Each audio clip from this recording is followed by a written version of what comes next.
வாடிக்கையாளர்கள் தங்களது கணக்கில் குறைந்தபட்ச இருப்பு தொகையாக ரூபாய் 50,000 வைத்திருக்க வேண்டும் என்று பிரபல தனியார் வங்கியான ஐசிஐசிஐ அறிவித்துள்ளது. ஆகஸ்ட் 1ஆம் தேதி முதல் தொடங்கப்படும் புதிய கணக்குகளுக்கு இந்த விதிமுறை பொருந்தும் என்றும், பெருநகர மற்றும் நகர்ப்புறங்களில் உள்ளவர்களுக்கு ரூபாய் 50,000-ம், புறநகர் பகுதிகளில் உள்ள வாடிக்கையாளர்கள் 25,000 ரூபாயையும், கிராமப்புற வாடிக்கையாளர்கள் 10,000 ரூபாயையும் இருப்பு தொகையாக வைத்திருக்க வேண்டும். இல்லையெனில் ரூபாய் 500 அல்லது 6 விழுக்காடு இரண்டில் எது குறைவாக இருக்கிறதோ அது அபராதமாக விதிக்கப்படும் என்றும், இது மட்டுமின்றி மாதத்திற்கு 1 லட்சம் ரூபாய்க்குள் 3 பண பரிவர்த்தனைகள் மட்டுமே இலவசமாக மேற்கொள்ளலாம் என்று தெரிவித்துள்ளது.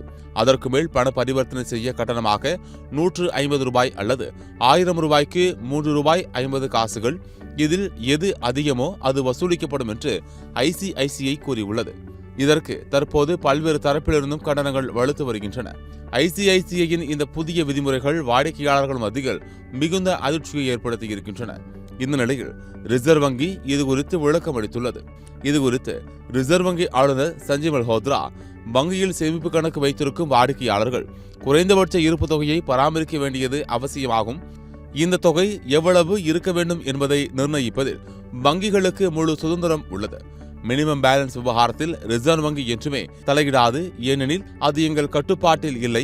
அதாவது மினிமம் பேலன்ஸை நிர்ணயம் செய்வது ரிசர்வ் வங்கி ஒழுங்குமுறை வரம்புக்குள் வராது.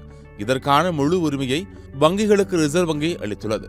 வங்கிக்கு வங்கி மினிமம் பேலன்ஸ் நிர்ணயம் வேறுபடுகிறது. ஒரு சில வாடிக்கையாளர்கள் மினிமம் பேலன்ஸை பராமரிக்க வேண்டிய அவசியமில்லை என வங்கிகள் விளக்கம் அளித்துள்ளன என்று விளக்கம் அளித்துள்ளார். இதற்கிடையே ஐசிஐசிஐ இப்படி குறைந்தபட்ச இருப்பு தொகையை உயர்த்தியது மத்திய அரசின் அனைவருக்கும் வங்கி சேவை நோக்கத்திற்கு எதிரானது என வங்கி வாடிக்கையாளர்களுக்கான பொதுநல அமைப்பு தெரிவித்துள்ளது.